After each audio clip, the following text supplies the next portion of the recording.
փրկելուց, եկեղեցիներին տեր լինելուց։ Հələ մի հատ հիշեք, ձեր քաղաքական ուժը, ձեր պայքարը սկսելուց հետո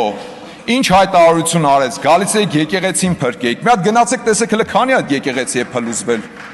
Թե հակառակը, հələ գնացեք մի հատ փորձեք հաշվեք։ Խմբակցությունն է վերաբերվում ուժեղ Հայաստան։ Նստեք տեղները ինչի եք խառնվել իրեր։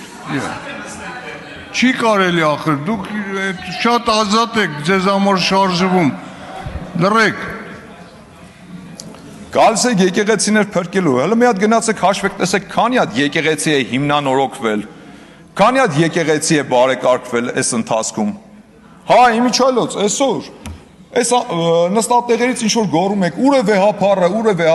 վեհապարի մասին է խոսքը, ժողովուրդ ջան։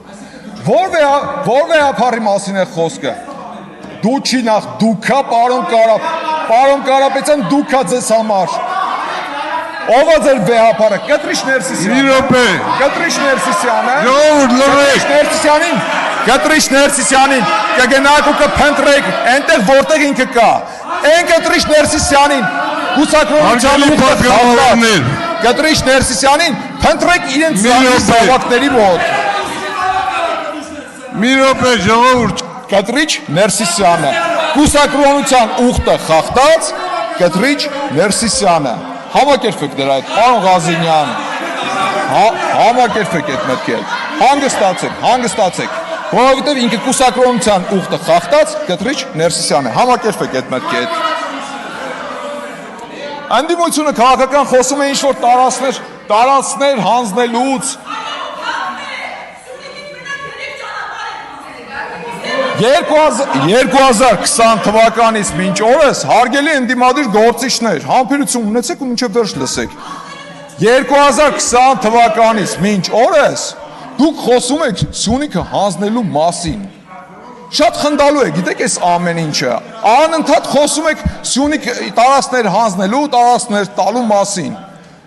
Ու ձեզ ասեմ, մեր ժողովուրդը այլևս չի էլ հավատում այդ թեզերին, այդ լոլոները էլ չի անցնում։ Հայաստան դաշինքի նայեք օրինակը վերցրեք, 5 տարի շարունակ նույն լոլոները կարդացին, բոլորի գլխին։ Տեսակ ինչ օրը հայտնվեցին, դեռևս տարիներ առաջ էի ասում, որ Հայաստան դաշինքը իր պատմական մաքսիմումը ունի այսօր, բայց շարունակում է վատնել այդ պատմական մաքսիմումը։ Ու արդյունքում տեսակ ինչ եղավ։ Ընդհանրապես մնացել են 5-6 հոգի, ովքեր գալիս են այս ամբիոնից ելույթ են ունենում ու շատ արագ լքում են դալիճը։ Ասեմ ձեզ, նույնն էլ ձեզ է սպասվում։ Պարոն Կարապետյան, հուսով եմ առաջիկայում անպայման կանրադառնաք այն հարցին, թե ուր են 300,000 ադրբեջանցիները։ Կանրադառնաք այն հարցին,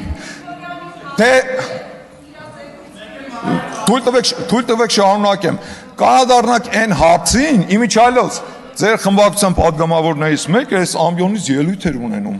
Ասում էր, եկեք հələ մի հատ հասկանանք, ով կարող է առաջադրվել որպես ազգային ժողովի նախագահի թեկնածու։ Բա Հայաստանի Հանրապետության վարչապետի թեկնածու ով կարող է առաջադրվել։ Հաստատ մի քանի օտար երկրի անձնագիրը գրպանում դրած մարդը չի կարող առաջադրվել։ Իմիջիայլոց այդ անձնագրերից ի՞նչ կա։ Պարոն Կարապետյանը, մինչև օրս այդ անձնագրերից որից մեկից հրաժարվեց, թե չէ։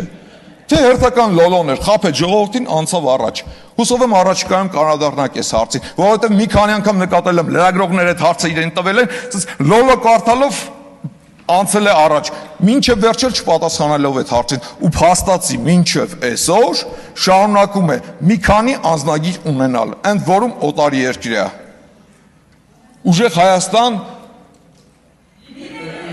Ուժեղ Հայաստան լինելու է, ուժեղ Հայաստան միանշանակ լինելու է, բայց դա չի լինելու ձեր պատկերացրած ուժեղ Հայաստանը։ Մոռացեք, չի լինելու նման բան։ Իսկ թե ինչ է սպասում ձեր դաշինքին, շատ վառ օրինակ է Հայաստան դաշինքը։ Հայ Միչայլոս, պարոն Վարդևանյան, նորից եմ կրկնում, եթե գտնում է ձեր խմբակցությունը, որ այս ազգային ժողովը լեգիտիմ չէ, րոպե առաջ դուրս եկեք փողոց ու սկսեք փողոցային պայքար, հեղափոխություն արեք։ Միչայլոս, պարոն Վարդևանյան, շատ լավ հիշում եմ տարիներ առաջ փողոցում Զարթնիր լավով եք գոռում։ Շատ լավ էր ստացվում, այդ դերը ձեր շատ լավ էր ստացվում։ Ուղղակի չգիտես ինչ աշպարարական հնարքով մի խմբակցությունից հասակ մյուս խմբակցություն Եվ հարցը գիտեք ինչումն է, այն որ քաղաքական խոսույթը ձեր քիմքին հարիշ չէ։ Ժողովուրդ, չի կարելի, լռեք։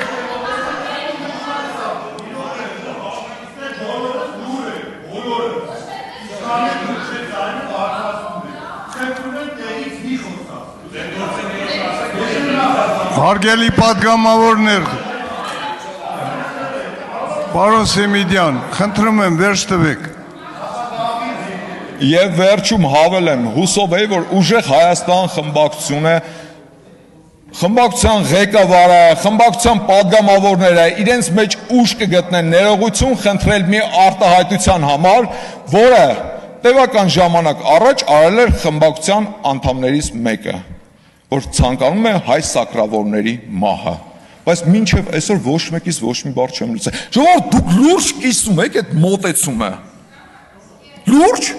Դուք կիսում եք այս մարդու մոտեցումը, որ ցանկանում է հայ սակրավորների մահը,